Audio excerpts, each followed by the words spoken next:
ओम शांति।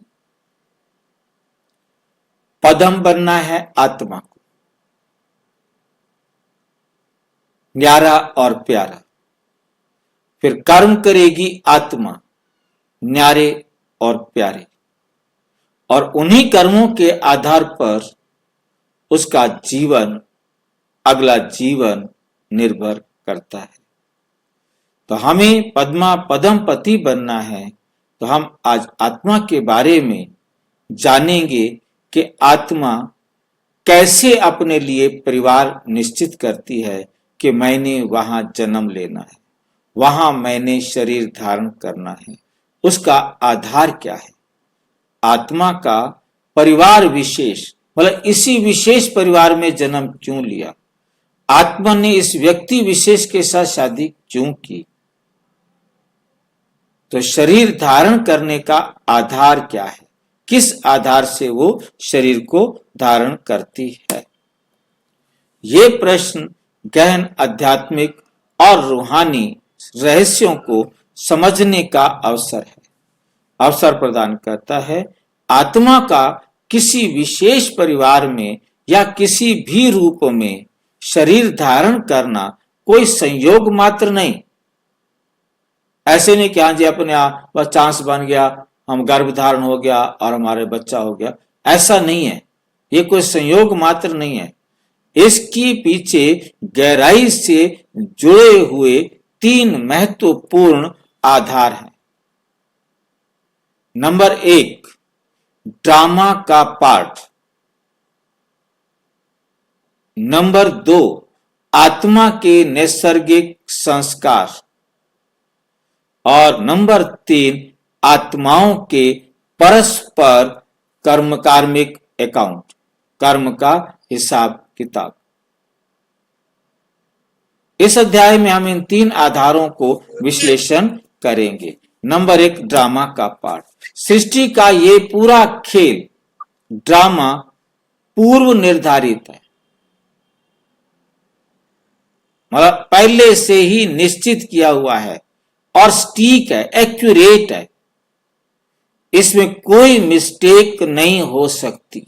एकदम full proof ये world drama बना हुआ है। हर आत्मा का इसमें एक निश्चित और अद्वितीय पार्ट है। समझ में आया? एक निश्चित और अद्वितीय पार्ट है।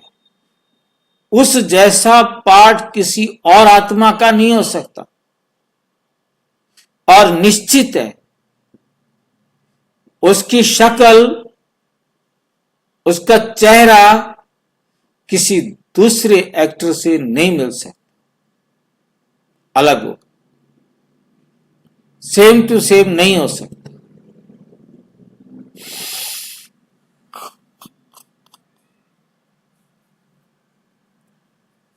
ड्रामा की निरंतरता।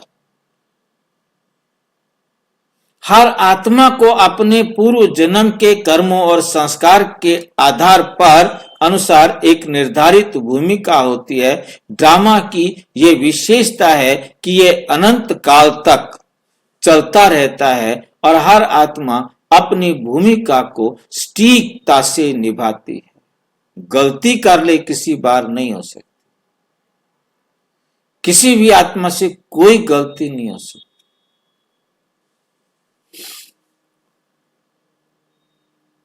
कोई भी एक्ट 5000 साल के अंदर दोबारा रिपीट नहीं हो सकता।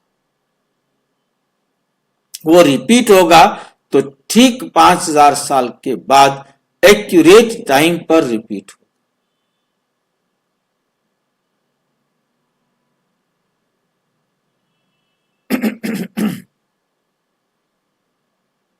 हर आत्मा अपनी भूमिका को सटीकता से बिल्कुल एक्यूरेट निभाती है। इवन आत्माएं तो क्या, प्रकृति भी, जड़ वस्तुएं भी अपना रोल एक्यूरेट निभाती हैं। उनके रोल में भी कोई बात आगे या पीछे नहीं हो सकती।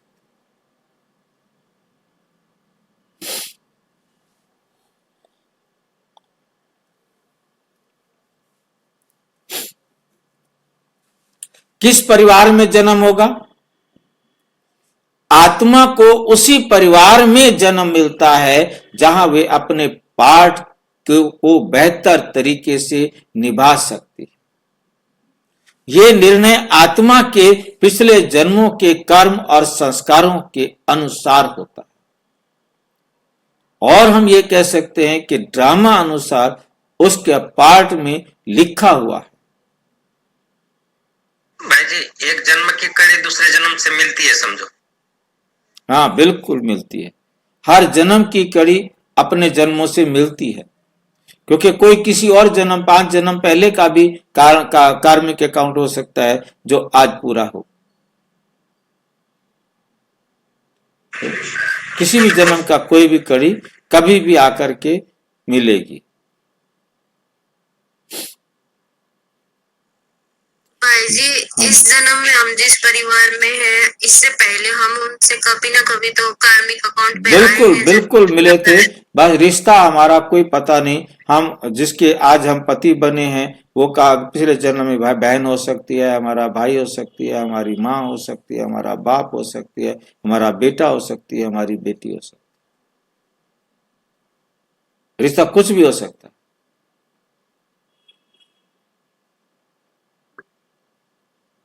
ये बात बहुत बहुत गहराई से समझने वाली है। भाई जी, पहला भी रिश्ता था। हाँ जी, इस परिवार से पहला भी रिश्ता था। हाँ, ऐसे थोड़ा आ गई हो। पहले रिश्ता था, उस रिश्ते के अनुसार जो आपने प्यार लिया हुआ था वो प्यार देने के लिए आए हो, जो आपने दुख लिया हुआ था वो दुख देने के लिए भी आए हो, और जो आपने इनको दिया हुआ था सुख व दुख वो लेने के लिए आए हो। कार्मिक अकाउंट बराबर करने के लिए ही आप यहाँ आए हो। जिस दिन आपका कार्मिक अकाउंट बराबर हुआ, ये नहीं देखा जाएगा कि आपकी उम्र पूरी हुई है कि नहीं हुई है। बस आपको उसी सेकंड जाना है, चाहे तलाक दे के जाओ, चाहे राजी खुशी जाओ, चाहे नौकरी विदेश में लग जाए, चाहे झगड़ा हो जाए, चाहे शरीर छूट जाए, सारी बातें ओम शांति भाई। ओम शांति। ये सब कार्मिक अकाउंट है, ये सब समझने के बाद भी मोह क्यों नहीं जाती? क्योंकि हम अभी तक कार्मिक अकाउंट को समझ रहे हैं, समझाया नहीं है, एक्सेप्ट नहीं किया है। एक्सेप्ट तभी होगा जब अप्लाई होगा। मतलब बुद्धि को समझाना पड़ेगा, बार बार समझाना पड़ेगा। ड्रामा की अपरिवर्तनीयता, हम इसको मतलब ड्रामा की अपरिवर्तनीयता क्या है? हम इसे बदल नहीं सकते, ड्रामा को चेंज नहीं कर सकते। ड्रामा के इस चक्र में कुछ भी बदल नहीं सकता। आत्मा को वही शरीर और परिवार मिलता है जो उसके पाठ के अनुरूप है, दूसरा नहीं मिल सकता।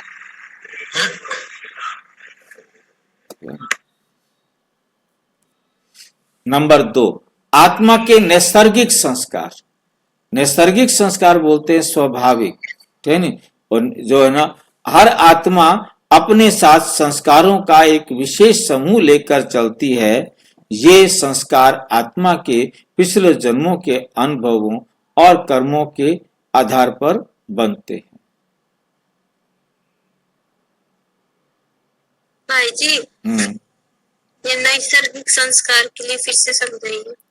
संस्कार जो है ना, हमारे पहली बात तो हमें अच्छी तरह से समझ लेनी है कि ये जो खेल है, हमारा जीवन है, वो संस्कार के मर्ज और इमर्ज का है। ये संस्कार हम आत्मा के अंदर होते हैं और वो मर्ज हो जाते हैं और फिर वो इमर्ज हो जाते हैं। मर्ज हो के नैसर्गिक संस्कार कौन से होते हैं? ये सारे हमारे स्वाभाविक संस्कार को हम बोलते हैं, जिसके आधार पर हम चलते फिरते उठते बैठते। अभी हम बाबा की श्रीमत बनाते हैं या आसुरी मत पर बनाते हैं, जो भी हमारे संस्कार बन जाते हैं उनको मतलब ये कहा जाएगा कि नैसर्गिक संस्कार है। तो संस्कार आत्मा के पिछले जन्मों के अनुभवों और कर्मों से बनते हैं। नैसर्गिक संस्कार क्या हैं? नैसर्गिक संस्कार वे मूल गुण और प्रवृत्तियां हैं जो आत्मा के साथ हमेशा रहती हैं।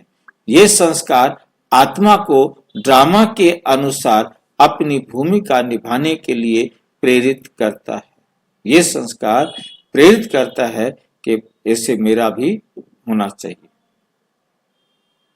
जैसे उदाहरण भाई जी? हमारे सारे उदाहरण, सारे काम है, हमारा खाना है, पीना है, उठना है, चलना है, बैठना है, ये सारे के सारे हमारे एक संस्कार ही हैं। ये नैसर्गिक में आते हैं। हाँ, नेचुरल, ऑटोमेटिक, क्योंकि हम कुछ भी कर रहे हैं, हमारी क्रिया की प्रतिक्रिया चल रही है, ऑटोमेटिक ये ड्रामा चल रहा है। हर कर्म अपने पिछले कर्म के हिसाब से जुड़ा हुआ है, अलग नहीं कर सकते। भाई जी आत्मा अपना पार्ट लेके चल रही है, ये भी समझ सकते हैं? बिल्कुल, हर एक आत्मा का अपना पार्ट है, वो पार्ट में गलती नहीं कर सकती यदि वहां पर परिस्थितियां या स्थिति एबनॉर्मल ना हो। तो नॉर्मल स्थिति में तो एकदम परफेक्ट काम करेगी। संस्कार और शरीर का चयन, हर आत्मा के अपने संस्कार और शरीर का चुनाव करते हैं। आत्मा अपने नैसर्गिक संस्कारों के अनुरूप ही शरीर धारण करती है। ये शरीर और परिवार उसे ऐसा वातावरण देते हैं, प्रदान करता है जहां उसके संस्कार फलित हो सके, बढ़ सके। संस्कारों का प्रभाव, आत्मा की प्रवृत्तियां या सोचने का तरीका और कर्मों का तरीका, सोचने का तरीका और कर्मों का तरीका उसके संस्कारों से प्रभावित होता है। ये संस्कार ये तय करते हैं कि आत्मा किस प्रकार का शरीर और परिवार चुनेगी। आत्मा कहाँ है, ये तुरंत एकदम इधर से ओके होना है और उधर जुड़ना है। ठीक है। नंबर 3, आत्माओं का परस्पर हिसाब किताब। आत्माओं का आपस में हिसाब किताब होता है, वो तो बराबर करना ही करना है। हर आत्मा अपना कार्मिक अकाउंट बराबर करके ही जाती है। हर आत्मा के जीवन में अन्य आत्माओं के साथ एक गहरा जटिल रिश्ता होता है। ये रिश्ता उनके पूर्व जन्मों के कर्म और संबंधों पर आधारित होता है। कार्मिक अकाउंट, हिसाब किताब, आत्माओं के बीच जो भी क्रियाएं और प्रतिक्रियाएं होती हैं वो एक अकाउंट बनाती हैं। ये हिसाब किताब तय करता है कि आत्मा किस परिवार और संबंध में जन्म लेगी। भाई जी उनका ग्रुप भी रहता है क्या? उनकी एक तो विशेष ऐसा अपना अपना ग्रुप होता है क्या उनका? नहीं, कोई ग्रुप नहीं होता। ग्रुप कोई नहीं होता इस प्रकार के जो अपना गुट बना ले, यूनियन बना ले और फिर परमात्मा का जीना हराम कर दे। वैसी बात नहीं। हाँ, मतलब यहाँ पर जो है ना, ये सारे गुट बन जाते हैं ना, फिर वो आतंकवादी बन जाते हैं। वो अपने जैसे कि समझो हम ये परिवार के हैं तो ये परिवार के कुल से चलते आए तो इसमें ही चलते रहेंगे क्या? ये दूसरे परिवार में भी जा सकते हैं, ऐसा कोई है क्या परिवार? देखिए, इस समय जिस समय जहां रोल है वो रोल चेंज नहीं हो सकता ना उस जगह से। हमने जहां जाना है नेचुरल वहीं जाएंगे, हम दूसरे माँ के पास नहीं जा सकते। ना कोई दूसरी आत्मा वहां जा सकती है। मेरा रोल है वहां जाने का, तो कोई और आत्मा वहां नहीं जा सकती। जैसे वंशावल रहती है ना, उसके बच्चा उसका बच्चा ऐसा तो उनके वंशावल में आता है क्या? दूसरे वंशावल में भी जाता है? नहीं, मेरे को ओशो क्या समझ में नहीं आया।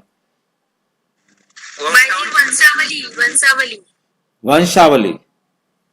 मतलब वंशावली में देखो, समझे बात को। मान लो मैं चौथे नंबर का बच्चा हूं तो मुझे चौथे नंबर में ही जन्म लेना है। ये नहीं है कि चौथे नंबर के मैं दूसरे नंबर पे चला जाऊं, पहले नंबर पे चला जाऊं। मैं एक सेकंड आगे पीछे नहीं हो सकता। मैं अपनी वंशावली को चेंज नहीं कर सकता। कुछ भी तो चेंज नहीं कर सकता मैं। भाई जी मैं एक जन्म की बात नहीं बोल रहा हूँ, मैं जन्म जन्म की जो बात होते हैं ना, जो शुरू से लेके आए वाले हैं जन्म, तो वो एक साथ ही एक आत्मा के लिए बोल तो उनके चले जाते हैं एक के नीचे एक, क्या कौन से परिवार में कहीं भी जा सकता है? जहां मेरे भाई उसका पार्ट है, उसका इस परिवार में 2 जन्म का पार्ट है, 2 जन्म रहेगी, 4 जन्म का पार्ट है, 4 जन्म रहेगी। अब कभी माँ बनना है, कभी बेटा बनना है, कभी भाई बनना है, कभी पत्नी बनना है, जो भी बनना है वो रोल लेगी। और उसके बाद जब उसका पार्ट कहीं दूसरे परिवार में तो वहां जाएगी जहां उसका ड्रामा में पार्ट लिखा हुआ है ना कि 5000 साल में कौन कौन सा पार्ट उसने कैसे कैसे बजाना है। ठीक है। आत्मा किस परिवार और संबंध में जन्म लेगी ये उसके पूर्व जन्म के कार्मिक अकाउंट के ऊपर निर्भर करेगा। जितना सुख देना है, जितना दुख देना है या सुख दुख लेना है, वो हिसाब बराबर करने के लिए ही आत्मा आई है। परस्पर का संबंध परिवार विशेष में जन्म लेने का मुख्य कारण यह है कि आत्मा का उस परिवार की आत्माओं के साथ पूर्व जन्मों का कोई खास हिसाब किताब होता है। ये संबंध प्रेम, विवाद, सहायता या किसी अन्य रूप में भी हो सकता है।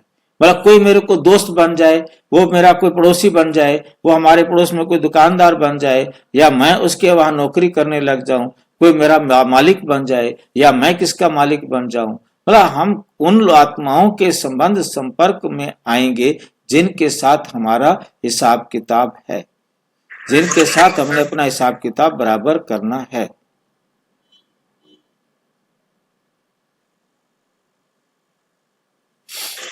ठीक है भाई जी। हाँ जी। हिसाब किताब का मतलब क्या होता है? मैंने आपसे 10 रुपए लिए थे, 10 रुपए आपको दे दिए, हिसाब किताब बराबर। हिसाब किताब का निपटान आत्मा अपने जीवन में उन आत्माओं के साथ पुनः मिलती है जिनके साथ उसका हिसाब किताब बाकी है। ये निपटान कर्मों के आधार पर होता है। भाई सुख दिया था तो सुख लेंगे, दुख दिया था तो दुख लेंगे। जो दिया वही हम लेंगे देंगे, हिसाब किताब बराबर करेंगे, तभी हम आगे दूसरे पार्ट पर चलेंगे। 4 शरीर धारण करने का आधार आत्मा का उद्देश्य। शरीर धारण करने का आधार क्या है, आत्मा का उद्देश्य क्या है।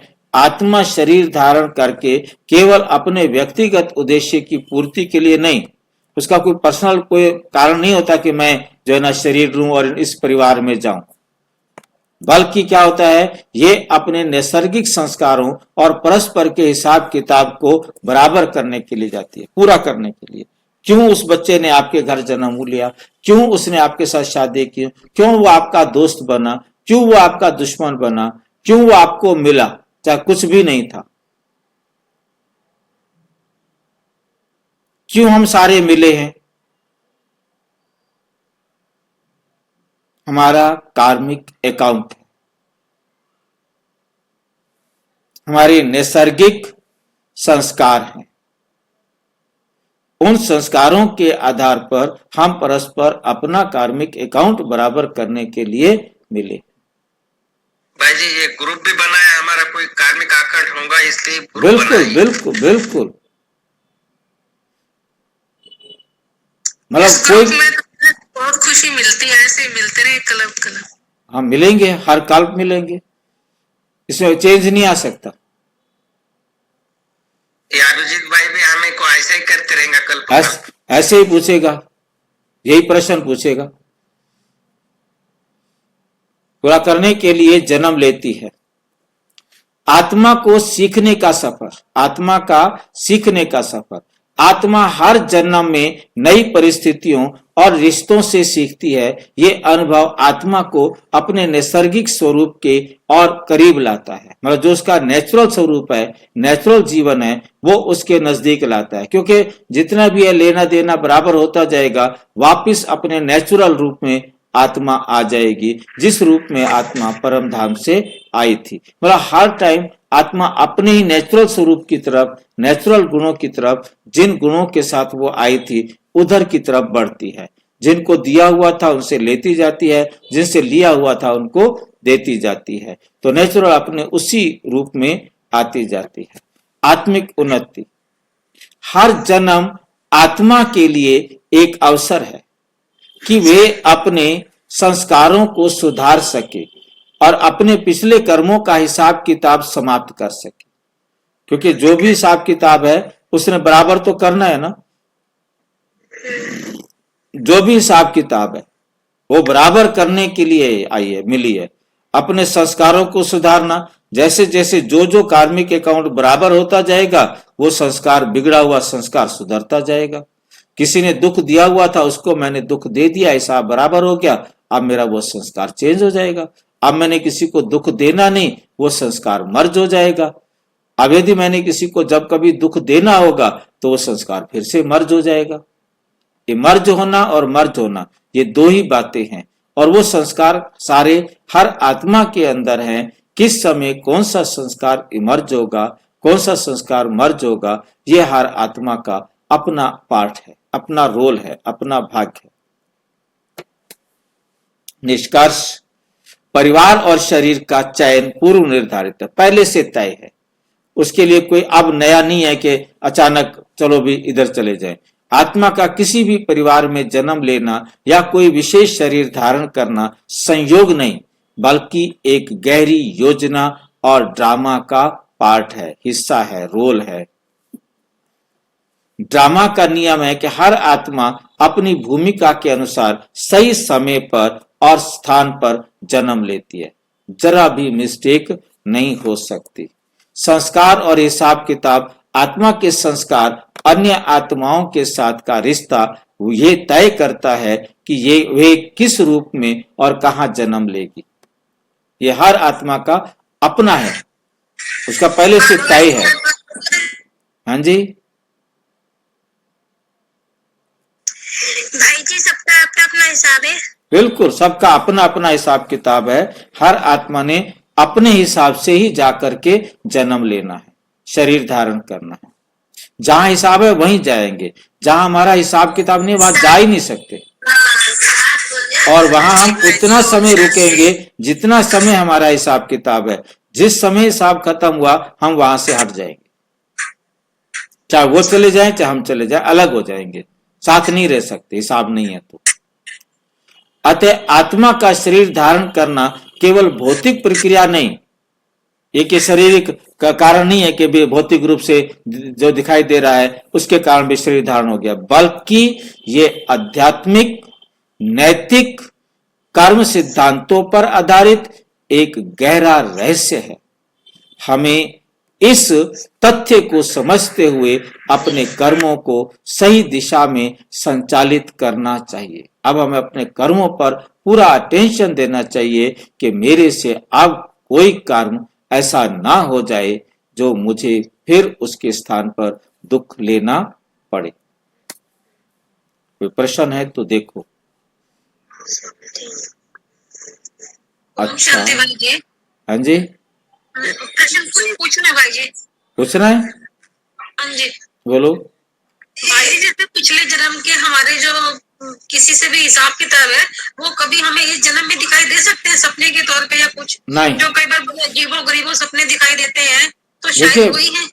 ये किसी का कोई ड्रामा में किसी आत्मा का पार्ट हो तो उसे इंट्यूशन हो सकता है, परंतु एक्यूरेट किसी को भी पहले पता नहीं लगेगा। बाबा ने क्लियर किया हुआ है कि ड्रामा ही खत्म हो जाएगा ना, ड्रामा का जो लॉ है वो खत्म हो जाएगा, पहले ही पता हो कि क्या होना है आगे। एक चीज पूछूं, जैसे ना मेरी फ्रेंड है, उसको ये दिखाई दिया सपने में कि वो इस जन्म के तो जो वस्त्र है, रूप रंग है उसका, उस रंग में दिख रही है वो, पर कहीं ऐसा देख रही है अपने आप को कि लाल पत्थर है, राजस्थान की साइड देख रही है, और सीढ़ी से उतरती है कोई और पानी है वहां पे, बहुत बड़ी नदी है, वहाँ घाट बना हुआ है कोई, तो वो कोई एक लड़की है जो उसे खींच के ना घाट की तरफ लेके जा रही है, पर वो जाना नहीं चाह रही है, पर वो जबरदस्ती खींच रही है उस लड़की को। फिर उसने हाथ छुड़ा के वो ऊपर जा रही है उसके, तो फिर वो लड़की का ना वो जैसे कहते हैं कि काला औरा दिखाई देता है, लड़की का दिखाई खत्म हो जाता है। फिर वो जो लड़की को जो खींच रही है फ्रेंड मेरी, मतलब वो कहती है कि मैं जानू, अपनी वही भाषा बोल रही है राजस्थानी, कहती है मैं जानू सू, मारे से गलती हुई, मैं जानू, मुझे माफ कर दे। मतलब उस अगर उसको बोलोगे कि आप ये भाषा बोल के बताओ, वो टूटी फूटी बताएगी, पर उस समय उससे वही भाषा में वो बात कर रही है, उससे माफी मांग रही है और एक्सेप्ट कर रही है उस लड़की से कि हाँ मुझसे गलती हुई है। तो वो क्या चीज थी, उसको वो क्या दिखाई दिया? बहन जी सपना था ना। अपने में कई बार हकीकत दिखाई नहीं देती भाई जी। नहीं जी नहीं, सपने सपने ही होते। जी भाई जी, ओम शांति। ओम शांति। और अच्छी तरह से समझ। भाई जी, कभी कभी ये रियल में होता है प्रत्यक्ष, जो जमीन हो, घर हो, मकान हो, कोई मनुष्य